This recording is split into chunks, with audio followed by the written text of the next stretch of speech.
গাজা উপত্যকায় আবারও নির্বিচার হামলা চালাচ্ছে দখলদার ইসরায়েল। গাজার মানুষ যেন হারিয়ে ফেলেছে বেঁচে থাকার অধিকারটুকু।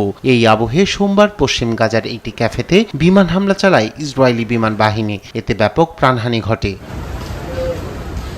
আল বাকা ক্যাফেটেরিয়া সমুদ্র সৈকতের পাশে তাঁবু দিয়ে তৈরি একটি বহিরাঙ্গন। ওই ক্যাফেটি ছিল অ্যাক্টিভিস্ট, সাংবাদিক ও স্থানীয় বাসিন্দাদের নিয়মিত বৈঠকখানা। আমি ইন্টারনেট ব্যবহার করার জন্য ক্যাফেতে যাচ্ছিলাম। ঠিক কয়েক মিটার দূরেই একটি বিশাল বিস্ফোরণ ঘটে। আমি ঘটনাস্থলে ছুটে যাই। আমার সহকর্মীরা সেখানে ছিলেন, যাদের সাথে আমি প্রতিদিন দেখা করি। দৃশ্যটি ভয়াবহ ছিল। সবদিকে মরদেহ, রক্ত, সর্বত্র চিৎকার। এছাড়াও গাজার বিভিন্ন স্থানে বিমান হামলা চালিয়েছে আইডিএফ। প্রত্যক্ষদর্শীরা জানিয়েছেন এই হামলায় বাড়িঘর ছেড়ে পালাতে বাধ্য হয়েছেন শত শত ফিলিস্তিনি। এ নিয়ে সপ্তমবার পালাতে হলো আমাদের। আবারও আমরা রাস্তায়। আমাদের খাবার নেই, পানি নেই, সন্তানরাও না খেয়ে আছে। এর চেয়ে মৃত্যুই এখন সহজ মনে হয়।